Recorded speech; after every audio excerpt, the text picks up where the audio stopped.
Our Analyst Interview series rolls on today as I'm joined by Barutha from Rotowire. Let's go balls deep.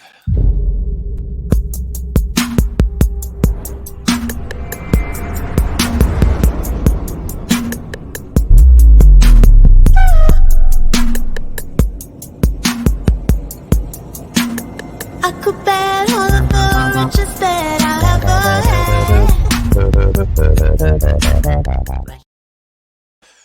Welcome to another episode of the Balls Deep Fantasy Basketball Podcast, brought to you by Fantasy Basketball International. FBIbasketball.com is our website. At AdamKing91 on Twitter is where you can find me. As I said, we're just rolling through our interview series in the off season. Today, I'm joined by someone I've actually met, which is not very common on these shows. Alex Barutha. Alex, how are you, man? I'm doing well. We were just talking before the show. Normally, I have a lot of Milwaukee Bucks basketball to be watching at this time of the year as a Bucks fan, and suddenly I have a lot of free time. Yeah, not much going on in Milwaukee there at the moment, other than, well, I mean, along with many teams, a bit of a coaching merry-go-round at the moment. We're recording this. It'll be released much later, but Doc Rivers was fired earlier today, which I think came as no surprise to anyone, really, given what we've seen over the last 2 weeks. This isn't specifically a fantasy basketball podcast, but what's your take on all these coaches sort of getting the heave-ho despite having won a championship in the past few years or having had success? Yeah, I mean, I wasn't surprised at all by the Budenholzer thing. I think the championship saved his job. I've been, as a Bucks fan, I've been off Budenholzer for a while, so that didn't surprise me, and I liked that they fired him. Monty Williams to me was a little bit more surprising, I'll have to say, but I think like in general, like you're kind of saying, a lot of these teams, like they're incredibly talented teams, like just player down the roster. So when they underperform, it just like if it's gonna fall on somebody's head, a lot of times it's the coaching. And there's some stuff we'll never be able to know. Did they lose the locker room? Things like that. To some extent, we'll never know that stuff, but there's always got to be a fall guy, it seems like. Yeah. And now in the modern NBA, it's just going to be the coach. Yeah, and I think we saw, I'm sure you and Nick have discussed this on your show, but watching the Bucks, their Budenholzer's inability to just like sort of go with the flow of the game and make changes based on what's happening on the court. He was never able to do that, I don't think. And if you look at a team like Miami, who no one thought would get anywhere in the playoffs, Spo has shown why he's such a good coach. He's able to adapt on the fly. Yeah, I mean, I think that's what makes Spo so great. It's partially why I want Nick Nurse as the Bucks' next coach. It's funny because him and Budenholzer are like the exact opposite.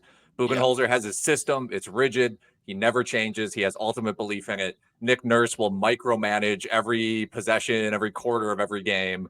And I feel like after so many years of Bud, I would rather it be the other way. Yeah, and Nick Nurse is one. There's obviously a ton of coaches that have been fired, and it feels like they're all just sort of going to shift teams, really. Like they're all going to end up with a job. Whether they're waiting, the only team, I guess, that isn't like you've got the Sixers, you've got the Bucks, you've got the Suns, you've got the Raptors, all fairly high-profile, successful teams. Then you've got the Pistons, who haven't yet signed a coach or named a new coach. Do you think, and I mean, a question we talk about later is Victor Wembanyama, and that's pretty relevant today because the lottery's on, so we're going to know, in theory, where he's going. Do you think any of these coaches would be waiting just to see if Wembanyama, if Pistons get the number one pick, would he be enticing enough for one of these guys to go and rebuild a team rather than take on a successful team? I think it would be. I really do. I think Wembanyama is going to be very, very good. And the Pistons, I mean, they have Cade Cunningham, who I think it's a bit up and down how his career has started, but I would also argue I don't think Dwayne Casey was the right coach for that. The teammates around him, not very good, not a lot of structure. So I think if you're a head coach and you have an opportunity to come in with a team that's got Wembanyama, that's got Cade Cunningham, and maybe, at that point, if you're the general manager of the Pistons, you go, we got those two guys. We might be able to sign some guys in free agency now and make a little bit of a push. And that could convince, a top level head coach to come in.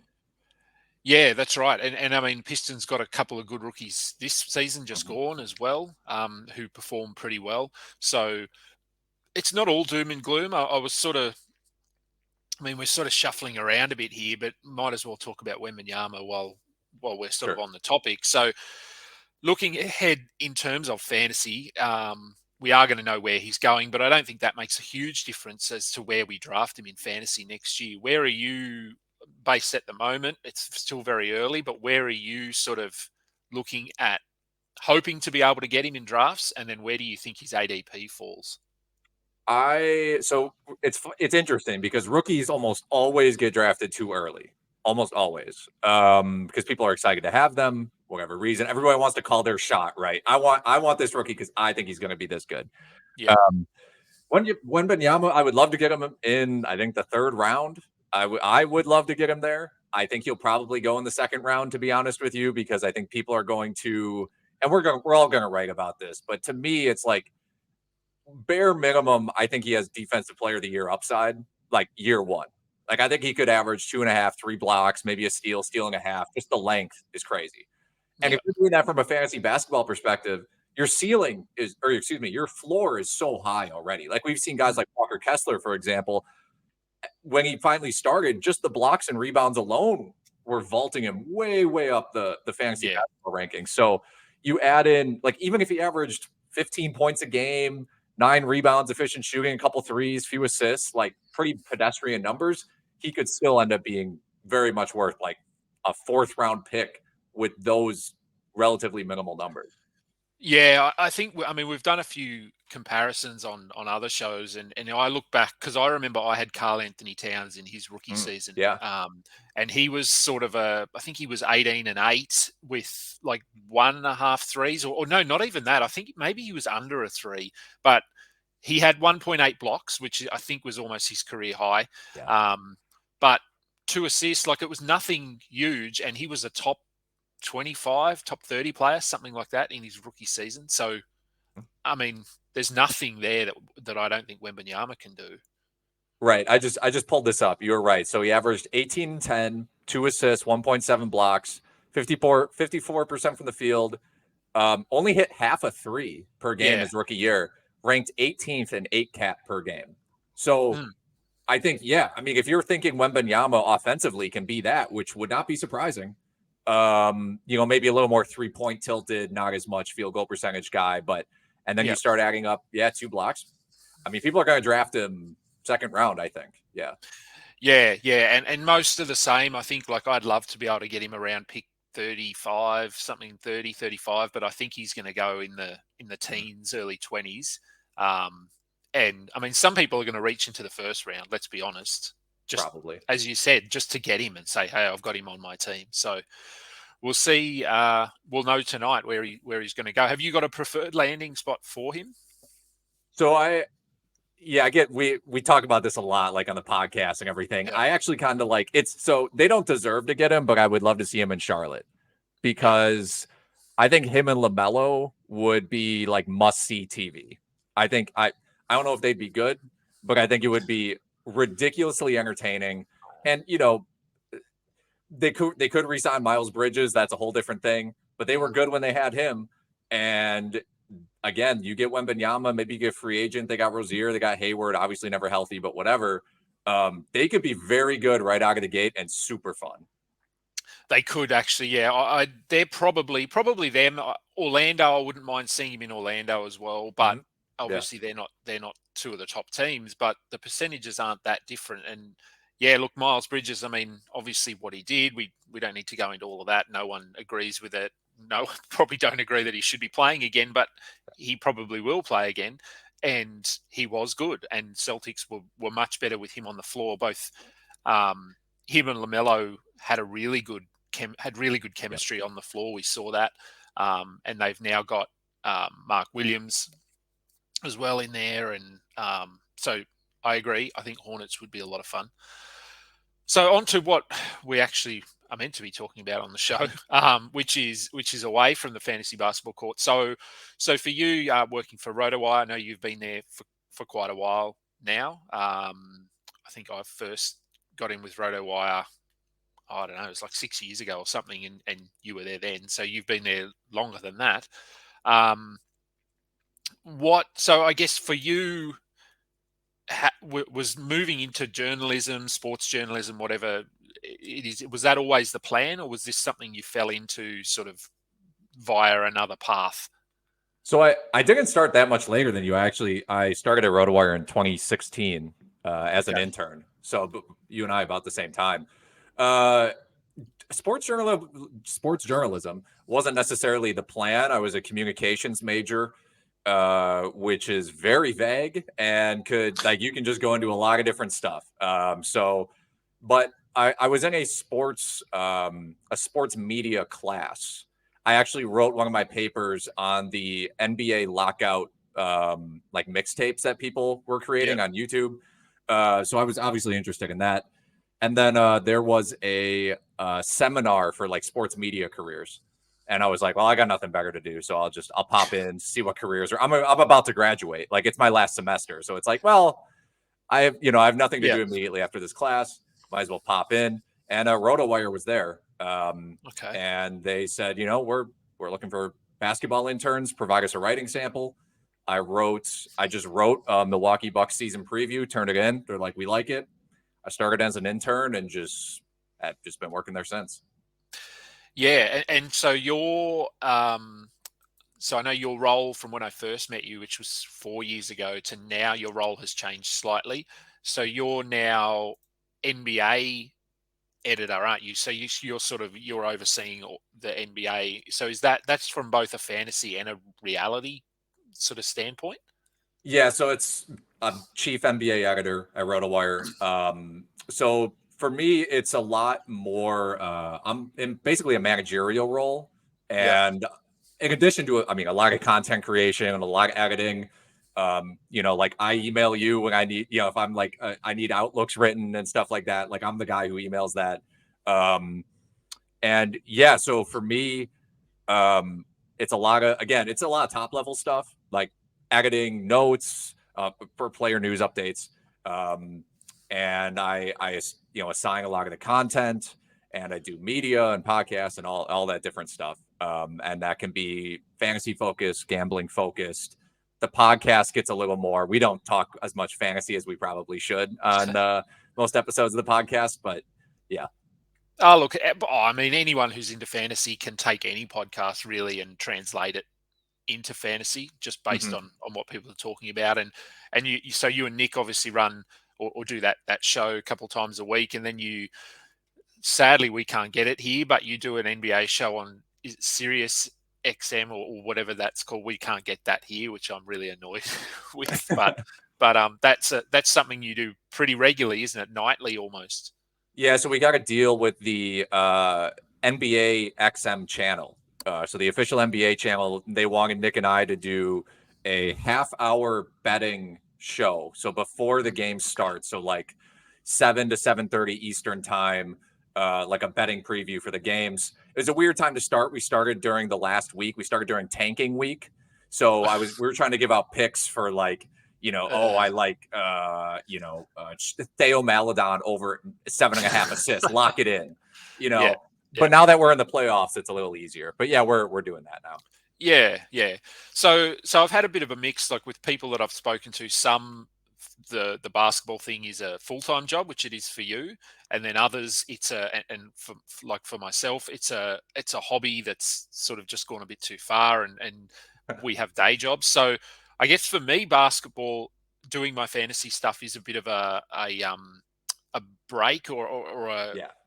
an escape from my day job, whereas for you it is your day job. So when you're not doing fantasy, that sort of thing, what are the sort of things, so like TV, other sport, traveling, what sort of things are you and your whoever you share your life with, what are the sort of things that you enjoy doing?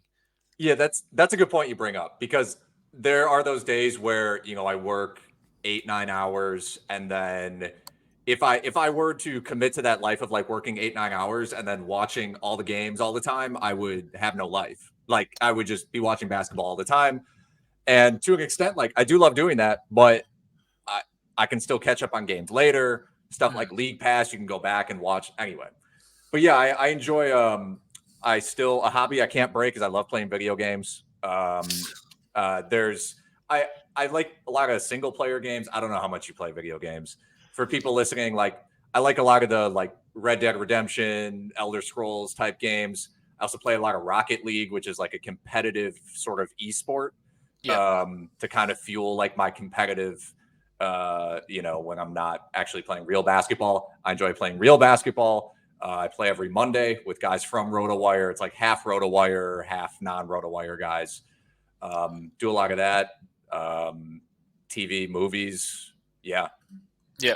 Yeah, I don't play a lot of games. And I think, I know of a lot of games, but I don't play a lot. And I think because I have my job where I work 9 hours a day or whatever it might be, but then I do come home and watch all the basketball. So during sort of from now moving forward, I actually do get a bit more free time to sit down and because my son likes playing video games, so I'll sit and play with him. I don't agree with, I don't like all the games that he plays, but he's starting to get into Mario Kart, and I like Mario Kart. So, that's fun. But he's not into like those games like you said yet, those first person sort of shooter games, those sorts of things. He's more into a lot of Pokemon stuff and Minecraft and things like that. And so movies, I love movies. I love TV. Anything like it would, if someone said, what's your favorite movie? I can't answer that question for myself, but a few favorite movies or favorite TV shows. Yeah, favorite TV shows. Well, I'll say I really enjoyed The Sopranos. I am rewatching The Wire currently. I'd seen it before, and some comedies as well. I enjoy The Office, very classic show for a lot of people. Movies right now, my girlfriend and I we both love 80s action movies. So we watched Terminator, we watched Face Off, which Face Off to me was unbelievably like amazing, like a ridiculous premise, a ridiculous movie. So stuff like that as well. We've kind of been on like an 80s movie kick. So yeah, that's that kind of stuff lately. And there are plenty of good 80s movies too. God, I could do a whole podcast just on that, I think. And the Face Off sequel is being, I don't know if it's being made at the moment, but it's close to starting, I think. Yeah, I always worry about trying to recapture the magic of the original, but who knows? It's at least it's got the original actors, like it's the same people, so that helps. 80s. I think I could rattle off about 100 80s movies as well, and TV shows very similar. So traveling wise, is that something that you and your partner enjoy doing? Like, do you get much time to travel, and if so, any favorite locations? Yeah, the best time for me to travel is during the off season. So like right now, and in the northern hemisphere, it's summer here. So having a summer NBA off season, I can use my vacation days. It's not a big deal. I'm not having to answer emails like urgent in like December about playing time not being correct in the database and all that stuff. I actually just got back from Washington, D.C. like 2 days ago with my girlfriend. I was there. We were there for 4 days. She had a work conference. I joined her later when the conference was over. That was a lot of fun seeing all the like historical United States stuff. Like I'm not even a huge history guy. Seeing the Washington Monument, Lincoln Memorial, all the art museums, National Zoo. That was amazing. Weather was perfect. Other than that, I've been overseas once. I was in Barcelona in 2018. I had a buddy over there who was going to school, so I didn't have to pay for a hotel room or anything. I just crashed with him. That was amazing. I love that kind of weather. I love the beach, love Spanish food. Haven't had the opportunity to go anywhere else outside of the United States, but I really want to. Every time I've traveled, I've really enjoyed it. But hopefully getting out sometime this summer for another trip. Yeah. And I think for me, like, and I don't know whether Americans think the same way about Australians, but I always think, like when I talk to anyone in America, you've probably just been to most places in America. Like you've been here, I don't think that is the case. I think it's just for me, I just assume if you live anywhere, you've been to LA, you've been to Boston, you've been to New York, you've been to Miami, but they're quite a big distance away. Like America's not a small place, much like Australia. And So, like when you said you just been to Washington, you went and visited all these like landmarks, that sort of thing. Had you been there before, or was this the first time? It was actually my first time farther east than like Lake Michigan for people who know the United States well. Yeah, And it wasn't too far. It ended up being like I think 3 hours on the plane almost. It was double, two flights. But yeah, yeah, so to get from Wisconsin, which is the Midwest, to Las Vegas, those flights are usually 3 hours, yeah, 3.5 hours. I mean, yeah, like you mentioned, it's a big country, and some of it depends on where you live as well. Like being in the Midwest, it's just like to go anywhere fun, I have to go to the other side of the country, to be honest with you. Like there's yeah. nothing in the Midwest besides farms. So like that's an So the Midwest exaggeration, is but not fun. Well, no, it's not. Like there's a reason nobody wants to play basketball in Milwaukee. Like impossible to get free agents. It's not yeah, LA, it's not Chicago, it's not Miami. Like those places are all way fun. Chicago, I love Chicago. I love Milwaukee. But it's just you got to really go pretty far. And if you're talking a car ride, I mean, it would take me, I don't even know how many hours, like 28 hours to get to California or something crazy like that. So yeah. it's not easy to travel. No, no. I think you're a bit bigger than us, but I know from where I am to the other side of the country is 5 hours on a plane. Yeah. Sort of 5.5. I think sort of from one side of America to the other is 6.5, something Yeah. like that.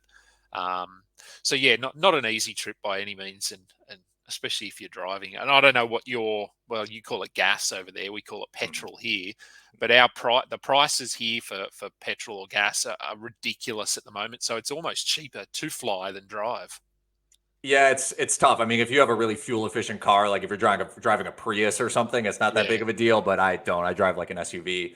But yeah, I mean, part of the thing in America, there's just like so much to see. The entire country, for the most part, is pretty packed in. People live everywhere. yeah, Like I want to see more of America because there really is so much to see. It's just it would take me my whole life to yeah. see like every state. Yeah, yeah. There's a lot of states. We only have 7, so it's a lot easier to see all the states here. So look, I mean, that's sort of everything that I wanted to cover, but I just thought I'd touch on something which is a bit, well, sort of fantasy related. But the whole Ja Morant thing. I mean, I'm not going to go into whether no one agrees with it and what he and Josh Lloyd hinted at this on his show yesterday. Like to us here, anything to do with a gun is just hard to comprehend because that doesn't happen here. You just can't have a gun. So we never Right. see them. I've never, much like Josh, I've never touched a gun. I've never seen one in real life. So anything to do with that gun culture is really foreign to me. But I know that's not the case over there. I mean, a lot of people don't agree with that, and some people do agree. But in terms of what he's done here and his possible the consequences for next season, I mean, it's hard to know what the NBA is going to do, but I think we're going to see a suspension. What are you thinking for the punishment in terms of games? Yeah, I talked with Nick about this with Nick on the podcast today actually, and Nick put an over under on 20 and a half games he would Okay. expect because the first time he got suspended for 8 games. Yeah. And so I wouldn't be surprised if it's double, triple. I mean, we've seen it just a lot of this depends on like what they find in the investigation. You mentioned the sort of gun culture in America. I don't know where he was in that video. Like if he was at his own house, that's very different than being out like at a club with a gun. Like Yeah. it should it matter a lot? Not necessarily. But I think a lot of it, again, it's the investigation. Is it his gun? If it's not his gun, where did he get it from? Like all this kind of stuff. So I wouldn't be surprised if again, I think Nick was relatively spot on 25 games. Yeah. Because the NBA, again, they've done a really it's loosened up a little bit. Like they stern crackdown or like Yeah. during a lot of the Iverson era stuff made everyone wear suits. They've loosened up a lot, but they're still very they're going to be pretty conservative, so to speak, about this kind of stuff. Yeah. I think that 20, I was sort of thinking, 25 to 30, which, and then, I mean, how that to fantasy, that's obviously going to impact his ADP and where you take him. So where does he go in drafts next season? I think it's, I don't know, outside the top 50. Probably. I mean, I'm someone who also thinks that Morant usually gets overdrafted in the first place. Like, I think he gets drafted too soon usually. Yeah. But yeah, I mean, in general, 50, 60 wouldn't surprise me at all. I mean, I wouldn't take him there just because I think I'd take Morant like in the 30s or the 40s in the first place. Yeah. I don't take him in the 20s like a lot of people do. So I never get Morant. But yeah, 60, 70, because I mean, again, we've seen some guys like Jaren Jackson. We thought he was going to miss 20 games to start the season. He missed, I think, 15 or 20 or whatever it was. And he ended up being great. If you drafted him pick 100, like a lot of people did, it was like, this is a miracle. Like, he's winning my league for me. So some people are going to take that mentality. And, but I think he might not qualify for IR because of the suspension. And that creates issues as well. It does. Yeah. Yeah. And it's always hit or miss with those guys. Like Kawhi last season, we saw that, I think, was it Nick, one of you had him on your team in Stake League, and yes, was it Nick? Nick had him and Dame Lillard, for example. Yes. Yeah. So I know he was pretty sour on Kawhi there for the first, whatever it was, 2 months, but he ended up being awesome. But yeah, I guess it's, when do you need him? Do you need him in the first 2 months? So with Jar, it's going to be the same. If you can draft him and just sort of hope that you draft well enough that you can cover for him, then maybe he goes a bit higher. But yeah, much like you, he usually goes higher than I'm willing to take him anyway. So, right. Cool. So look, I'm going to let you go. We're going to get ready and go and watch the lottery. I'm going to make my morning coffee. It's 7:30 over there for you. Is that right? 6:30. I'm in Central time zone. 6:30. Okay, so you're Central. Yeah. Yeah. So time for dinner or something, I would assume. So as you've said, you've already alluded to it, this is sort of a bit of a downtime for most fantasy or NBA writers, at least in a couple of weeks once we're done and dusted. What are the plans, I guess, from you and from Rotowire leading into next season and over the next couple of months? I mean, we still do a lot of work. Like, just recently, the NBA, they want us to provide like draft profiles for a lot of these prospects. So I'm writing those right now. After that, the draft's going to happen, and then summer league happens, and then we're going to be writing summer league stuff, and we're basically back to like writing all the time again. So it's really, I mean, that's kind of what I'm up to right now, and the ramp up process is always the same in terms of we do the, after the drafting, after free agency, we write outlooks and we do the projections and our rankings and the articles, and then we're right back to it. Yeah, the off season tends to get shorter and shorter every year, I think, and where people are starting to want draft content earlier and earlier. So which is good, but it does mean that there's not as much downtime and not as much time to travel, that sort of thing. So so thanks for coming on today. I'm sure we'll chat again at some point. That will do it for today's show. Remember, you can check out all of our content at fbibasketball.com. Matt Lawson's got all of his dynasty stuff. There's a whole range of that at the moment. WNBA fantasy is kicking off. He's done some ranks there.